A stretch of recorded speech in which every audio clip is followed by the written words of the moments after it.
नमस्कार साथियों। आज इस वीडियो में हम वैगनर ग्रुप के बारे में बात करेंगे, जो इंटरनेशनल मीडिया में आज के दिन काफी चर्चित नाम है। वैगनर ग्रुप बेसिकली एक रशियन पीएमसी है। पीएमसी मतलब प्राइवेट मिलिट्री कंपनी। यदि हम प्राइवेट मिलिट्री कंपनी की बात करें तो 1996 में सबसे पहले अमेरिका के ex navy seal Eric Prince ने एक पीएमसी बनाई थी जिसका नाम था ब्लैक वाटर। जो ये प्राइवेट मिलिट्री कंपनी होती हैं, इनमें अधिकतर एक्स स्पेशल फोर्सेस सोल्जर्स ही ज्वाइन करते हैं। सेना के अंदर उनको जितनी सैलरी मिलती है उससे कहीं ज्यादा सैलरी उनको प्राइवेट मिलिट्री कंपनी में काम करते हुए मिलती है। अगर अमेरिका की बात करें तो ज्यादातर जो एक्स स्पेशल फोर्सेस के जवान हैं, एक्स नेवी सील्स हैं, वो पीएमसीज के अंदर जाते हैं। अगर रशिया की बात करें वैगनर ग्रुप की, तो उसमें ज्यादातर जो रशियन एक्स स्पेशल फोर्सेस के जवान होते हैं, जैसे स्पेट्सनियाज के जवान, वो ज्यादातर इसको ज्वाइन करते हैं। 2003 में इराक युद्ध के दौरान अमेरिका ने बड़े पैमाने पर ब्लैक वाटर पीएमसी का इस्तेमाल किया था, लेकिन 2007 में इराक की राजधानी बगदाद में पीएमसी ब्लैक वाटर के ऊपर 17 इराकी सिविलियंस की हत्या करने का आरोप लगा। उसके बाद से ब्लैक वाटर ने सीक्रेटली अपना सारा काम करना शुरू कर दिया।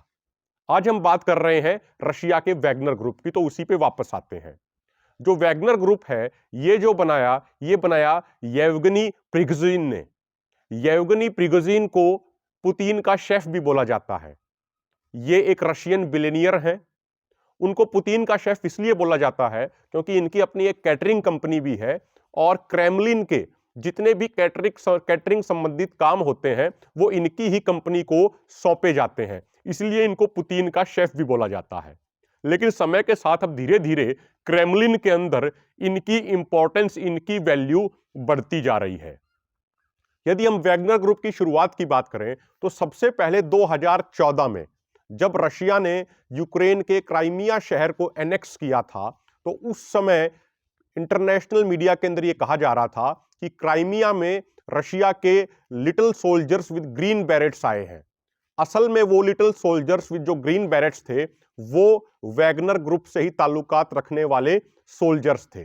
उसके बाद जब 2015 में रूस ने सीरिया के अंदर सैन्य हस्तक्षेप किया तो वहां भी वैगनर ग्रुप ने बड़े पैमाने पे रशियन मिलिट्री के साथ मिलकर कई ऑपरेशंस को अंजाम दिया और सीरियन आर्मी को समय समय पे प्रशिक्षण देना, उनको गाइड करने का काम भी वैगनर ग्रुप लगातार करता रहा। उसके बाद लीबिया में जब लीबिया के अंदर गृहयुद्ध चल रहा था तो वहां पे जनरल खलीफा हफ्तार ने जब लीबिया की राजधानी त्रिपोली पे हमला किया तो उस समय वैगनर ग्रुप ने जनरल खलीफा हफ्तार की फोर्सेस के साथ मिलकर उस पूरे ऑपरेशन में भाग लिया था और बड़े पैमाने पे सफलता भी हासिल की थी। इसके अलावा अफ्रीकन देशों जैसे माली के अंदर, सूडान के अंदर, सीएआर सेंट्रल अफ्रीकन रिपब्लिक के अंदर, बुर्किना फासो के अंदर, इन देशों में भी वैगनर ग्रुप की बड़े पैमाने पर इन्वॉल्वमेंट रही है। और अभी जो 2022 में 24 फरवरी 2022 को रशिया ने यूक्रेन के अंदर जो स्पेशल मिलिट्री ऑपरेशन शुरू किया उसमें भी वैगनर ग्रुप ने बड़े पैमाने पर अपनी भागीदारी की है।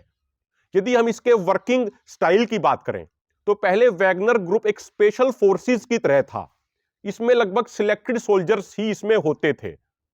ब्रिटिश इंटेलिजेंस एजेंसियों का कहना है कि यूक्रेन युद्ध से पहले वैगनर ग्रुप के अंदर जो सोल्जर्स थे उनकी संख्या 1000 से लेकर 2000 के बीच में थी, लेकिन जैसे जैसे यूक्रेन युद्ध आगे बढ़ता गया तो वैगनर ग्रुप में सोल्जर्स की संख्या भी लगातार बढ़ती चली गई। अमेरिकन और ब्रिटिश इंटेलिजेंस एजेंसियों के अनुसार इस समय वैगनर ग्रुप में लगभग 50,000 सोल्जर्स काम कर रहे हैं। वो 50,000 सोल्जर्स वैगनर ग्रुप का हिस्सा हैं। अभी कुछ दिन पहले कुछ वीडियो भी वायरल हुई थी। उन वीडियोस में वैगनर ग्रुप के मालिक यानी येवगनी प्रिगोजिन कई रशियन प्रिजन्स में गए हुए थे, रशिया की जेलों में गए हुए थे और वहां पे जो अपराधी जेल काट रहे थे उनसे वो बात कर रहे थे और उनमें वो ये कह रहे थे उनको, अपराधियों को, कि भाई आपके पास एक मौका है जेल से बाहर निकलने का, आप वैगनर ग्रुप के साथ जुड़िए। 6 महीने तक जो यूक्रेन के अंदर रशिया का स्पेशल मिलिट्री ऑपरेशन चल रहा है उस स्पेशल मिलिट्री ऑपरेशन में भाग लीजिए, वहां पे वैगनर ग्रुप की तरफ से लड़ाई लड़िए और 6 महीने के बाद आपको वापस रशिया भेज दिया जाएगा और जो आपकी सजा चल रही होगी वो सजा भी पूरी माफ कर दी जाएगी और आपको आजाद कर दिया जाएगा। उसके बाद से वैगनर ग्रुप में सोल्जर्स की संख्या लगातार बढ़ती चली गई।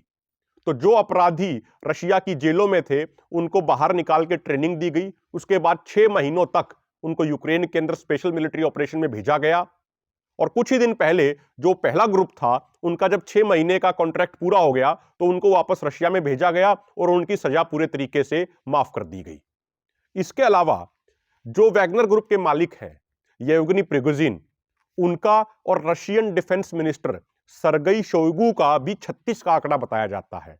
इसीलिए कई बार पिछले 1 साल में देखा गया कि येवगनी प्रिगोजिन ने रशियन डिफेंस मिनिस्ट्री की कई बार तीखी आलोचना की है। जब खेरसोन में और भी यूक्रेन के शहरों में यूक्रेनियन काउंटर ऑफेंसिव के चलते रशियन सेना को पीछे हटना पड़ा तो उस समय प्रिगोजिन ने रशियन डिफेंस मिनिस्ट्री और रशियन डिफेंस मिनिस्टर की तीखी आलोचना की और यह कहा कि ऊपर बेहतरीन कमांडर बैठाए जाने की जरूरत है। उन्होंने कहा कि जो ये वर्तमान में कमांडर हैं ये ठीक तरीके से सैनिकों के लिए रणनीति नहीं बना रहे हैं, इसीलिए खार्किव, खेरसोन जैसे शहरों में रशियन मिलिट्री को पीछे हटना पड़ रहा है। अब जैसे जैसे वैगनर ग्रुप में सोल्जर्स की संख्या बढ़ती जा रही है तो क्रेमलिन के अंदर वैगनर ग्रुप की इंपॉर्टेंस भी बढ़ती जा रही है। इस समय वैगनर ग्रुप की जो पूरी ताकत है वो यूक्रेन के बाखमुत शहर पे कब्जा करने के लिए लगी हुई है। अगस्त के महीने से वैगनर ग्रुप के हजारों सोल्जर्स बाखमुत में लड़ाई लड़ रहे हैं और वहां पे हाउस टू हाउस बैटल हो रहा है। अभी कुछ ही दिन पहले वैगनर ग्रुप के चीफ ने कहा था कि बाखमुत के अंदर एक घर पे कब्जा करने के लिए भी कई बार 2-2, 3-3 दिन का समय लग जाता है, क्योंकि यूक्रेनियन आर्मी जो है और यूक्रेन के जो लड़ाके हैं वो घरों में घुस के वो हमला कर रहे हैं, इसीलिए एक एक घर तक की लड़ाई लड़नी पड़ रही है। एक्सपर्ट्स का कहना है कि वैगनर ग्रुप का जो वर्किंग स्टाइल है वो थोड़ा अलग है। एक्सपर्ट्स कहते हैं कि जैसे CAR, बुर्किना फासो और माली जैसे देशों में वैगनर ग्रुप के सोल्जर्स गए, वहां उन्होंने सिक्योरिटी प्रोवाइड कराई और उसके बदले में कैश लेने की बजाय वहां की जो मिनरल्स की ओर थी, जैसे बुर्किना फासो के अंदर गोल्ड की ओर थी, सेंट्रल अफ्रीकन रिपब्लिक्स के अंदर अन्य जो माइन थी, वहां पे वैगनर ग्रुप ने अपनी हिस्सेदारी करी। बुर्किना फासो को लेके तो घाना के एक मिनिस्टर ने आरोप भी लगाया। जब अमेरिका और अफ्रीका समिट चल रहा था तो उस समय घाना के एक मिनिस्टर ने कहा कि बुर्किना फासो के सरकार ने वैगनर ग्रुप की मदद ली है और उसके बदले बुर्किना फासो ने एक सोने की खदान वैगनर ग्रुप को सौंप दी है। इसी तरीके से सूडान के अंदर भी यह बात निकल के आई कि वहां पे सिक्योरिटी प्रोवाइड कराने के लिए वैगनर ग्रुप को कुछ खदानों में हिस्सेदारी दी गई है। और एक्सपर्ट्स का यह भी कहना है कि यूक्रेन का जो बाखमुत शहर है, अगर देखा जाए तो उसकी वैसे कोई इतनी स्ट्रेटेजिक इंपॉर्टेंस नहीं है, उसकी कोई मिलिट्री इंपॉर्टेंस नहीं है, लेकिन उसके बावजूद वैगनर ग्रुप वहां इतनी मजबूती से लड़ रहा है। उसका कारण यह है कि बाखमुत शहर के आसपास जिप्सम और साल्ट की खदानें हैं और वैगनर ग्रुप किसी भी तरीके से उन खदानों के ऊपर कब्जा करना चाह रहा है। वैगनर ग्रुप के पास अभी हथियारों की भी कमी हो गई थी। उसके बाद कुछ रिपोर्ट्स में अमेरिकन ऑफिशियल्स ने यह भी कहा कि नॉर्थ कोरिया की तरफ से वैगनर ग्रुप को हथियार भेजे जा रहे हैं। बाखमुत के बैटल में वैगनर ग्रुप को बड़े पैमाने पर नुकसान उठाना पड़ रहा है, उसके बहुत सारे सैनिकों की मौत भी हो गई, लेकिन उसके बावजूद Wagner group inch by inch आगे करके बाखमुत शहर में लगातार बढ़ता जा रहा है। कुछ दिन पहले ही वैगनर ग्रुप का रशिया के अंदर सेंट पीटर्सबर्ग में सबसे पहला उसका हेडक्वार्टर भी ओपन किया गया और अब वो पूरे तरीके से एक प्राइवेट मिलिट्री कंपनी ना होके एक वो पेशेवर मिलिट्री की तरह ही अब वो काम कर रहा है। जो एक आम रशियन सैनिक को जितनी सैलरी मिलती है उससे कई गुना ज्यादा सैलरी एक वैगनर ग्रुप के सोल्जर को येवगनी प्रिगोजिन द्वारा दी जा रही है। तो साथियों, आज हमने आपको बताया कि किस तरीके से प्राइवेट मिलिट्री कंपनी पूरी दुनिया में बढ़ती जा रही है। वैगनर ग्रुप एक रशियन प्राइवेट मिलिट्री कंपनी है। इससे पहले अमेरिका के अंदर ब्लैक वाटर PMC की शुरुआत हुई थी, जिसका बाद में नाम बदल के XC भी रखा गया, एकेडमिया भी रखा गया और उसके बाद 2014 में एक वो दूसरी किसी कंपनी के साथ मर्ज कर दी गई है। जो प्राइवेट मिलिट्री कंपनी होती हैं, इनका सबसे बड़ा फायदा उन देशों की सरकारों को यह मिलता है कि कई काम ऐसे होते हैं जो उन देशों की सेनाएं सीधे तौर पे नहीं कर पाती, और अगर वो उन कामों को करती भी हैं और उसमें कुछ ह्यूमन राइट्स एब्यूजेस हो जाते हैं तो उन देशों की सरकारों को जवाब देना बड़ा महंगा पड़ जाता है। तो ऐसे जो काम होते हैं, जिनको एक स्ट्रेटेजिक भाषा में कई बार एक्सपर्ट्स डर्टी वर्क भी बोलते हैं, वो ये प्राइवेट मिलिट्री कंपनीज करती हैं।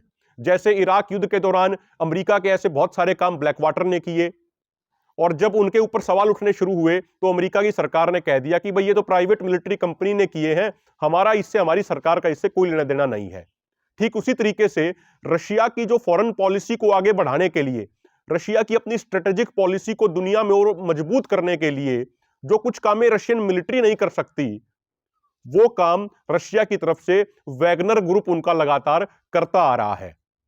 और इसका एडवांटेज रशियन गवर्नमेंट को यह मिलता है कि अगर ऐसा कोई काम हो जाता है जिससे इंटरनेशनल लेवल पे क्रिटिसिज्म होता है, तो रशिया कहता है कि देखिए हमारे कॉन्स्टिट्यूशन में प्राइवेट मिलिट्री कंपनी बनाना अलाउड नहीं है, ये एक कंपनी है जो अपना काम कर रही है और इससे रशियन गवर्नमेंट का, क्रेमलिन का कोई लेना देना नहीं है। तो यह सबसे बड़ा एडवांटेज देशों की सरकारों को मिलता है पीएमसीज के मामले में। तो साथियों, अगर आपको ये वीडियो अच्छी लगे तो इस वीडियो को अधिक से अधिक शेयर कीजिएगा, हमारे चैनल को सब्सक्राइब कीजिएगा। बहुत बहुत धन्यवाद।